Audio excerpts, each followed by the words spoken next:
ನಮಸ್ಕಾರ ಪ್ರಿಯರೇ, ಇಂದಿನ ನಮ್ಮ ಯಾತ್ರೆ ಕರ್ನಾಟಕದ ಹೃದಯದಲ್ಲಿ ನೆಲೆಸಿರುವ ಅತ್ಯಂತ ಪವಿತ್ರ ಮತ್ತು ಪ್ರಸಿದ್ಧ ಕ್ಷೇತ್ರ ಶ್ರೀ ಧರ್ಮಸ್ಥಳ. ಧರ್ಮ, ದಾನ, ಭಕ್ತಿ ಮತ್ತು ಸೇವೆಯ ಸಮಾಗಮವಾದ ಈ ಸ್ಥಳವನ್ನು ದಕ್ಷಿಣ ಕಾಶಿ ಎಂದು ಕರೆಯಲಾಗುತ್ತದೆ. ಧರ್ಮಸ್ಥಳದ ಇತಿಹಾಸ 800 ವರ್ಷಗಳಷ್ಟು ಹಳೆಯದು. ಧರ್ಮ ದೈವಗಳು ಹೆಗ್ಗಡೆ ಕುಟುಂಬಕ್ಕೆ ದರ್ಶನ ನೀಡಿ ಈ ಸ್ಥಳವನ್ನು ದಾನ, ಧರ್ಮ, ಸೇವೆಗೆ ಅರ್ಪಿಸಬೇಕೆಂದು ಆಶೀರ್ವದಿಸಲು ಎಂದು ನಂಬಿಕೆ ಇದೆ.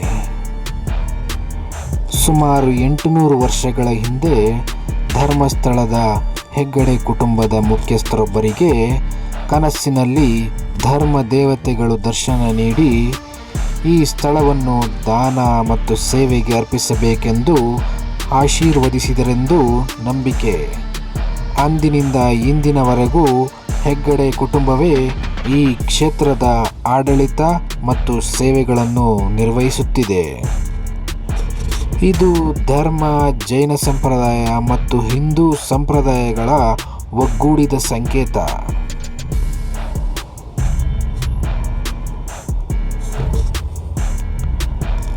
ಧರ್ಮಸ್ಥಳದ ಮುಖ್ಯ ದೈವ ಶ್ರೀ ಮಂಜುನಾಥೇಶ್ವರ, ಅಂದರೆ ಶಿವಶಂಕರ, ಶಿವನ ಸ್ವರೂಪ.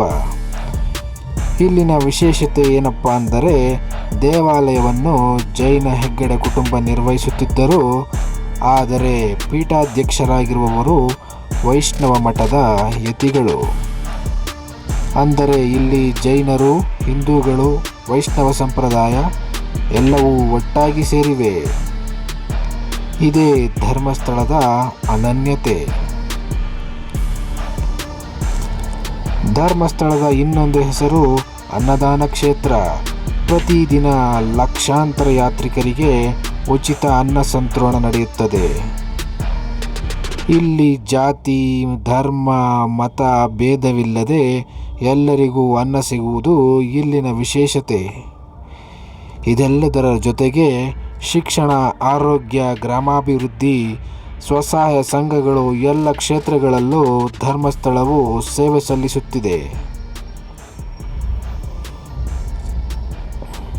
ಧರ್ಮಸ್ಥಳಕ್ಕೆ ಬಂದಾಗ ತಪ್ಪದೆ ನೋಡಬೇಕಾದ ಇನ್ನೊಂದು ಸ್ಮಾರಕ ಬಾಹುಬಲಿ ಪ್ರತಿಮೆ. ಸುಮಾರು 39 ಅಡಿ ಎತ್ತರ ಈ ಶಿಲಾಮಯ ಮೂರ್ತಿ ಶ್ರವಣ ಬೆಳಗೊಳದಂತೆಯೇ ದೈತ್ಯಾಕಾರದಲ್ಲಿ ನಿರ್ಮಾಣಗೊಂಡಿದೆ. ಇದು ಧರ್ಮಸ್ಥಳದ ಆಕರ್ಷಕ ತೀರ್ಥಸ್ಥಳಗಳಲ್ಲಿ ಒಂದು. ಇಲ್ಲಿನ ಪ್ರಸಿದ್ಧ ಉತ್ಸವಗಳಲ್ಲಿ ಲಕ್ಷದೀಪೋತ್ಸವ ಅತಿ ದೊಡ್ಡದು. ಸಾವಿರಾರು ದೀಪಗಳಿಂದ ದೇವಾಲಯ ಮತ್ತು ಅದರ ಸುತ್ತಲಿನ ಪ್ರದೇಶ ಬೆಳಗುತ್ತದೆ. ಈ ಸಮಯದಲ್ಲಿ ಭಕ್ತಿ, ಸಂಭ್ರಮ ಮತ್ತು ಶಾಂತಿಯ ವಾತಾವರಣ ತುಂಬಿ ಹರಿಯುತ್ತದೆ. ಒಟ್ಟಿನಲ್ಲಿ ಧರ್ಮಸ್ಥಳ ಕೇವಲ ಒಂದು ದೇವಸ್ಥಾನ ಅಲ್ಲ, ಇದು ದಾನ, ಧರ್ಮ, ಭಕ್ತಿ ಮತ್ತು ಮಾನವೀಯತೆಗಳ ಸಂಕೇತ. ಇಲ್ಲಿ ಬರುವ ಪ್ರತಿಯೊಬ್ಬರ ಮನಸ್ಸಿನಲ್ಲಿ ಶಾಂತಿ, ತೃಪ್ತಿ ಮತ್ತು ಹೊಸ ಶಕ್ತಿಯನ್ನು ಪಡೆದುಕೊಳ್ಳುತ್ತಾರೆ. ನೀವು ಕೂಡ ಒಂದು ಬಾರಿ ಧರ್ಮಸ್ಥಳಕ್ಕೆ ಭೇಟಿ ನೀಡಿ ಈ ಆಧ್ಯಾತ್ಮಿಕ ಅನುಭವವನ್ನು ಅನುಭವಿಸಿ. ಧನ್ಯವಾದಗಳು.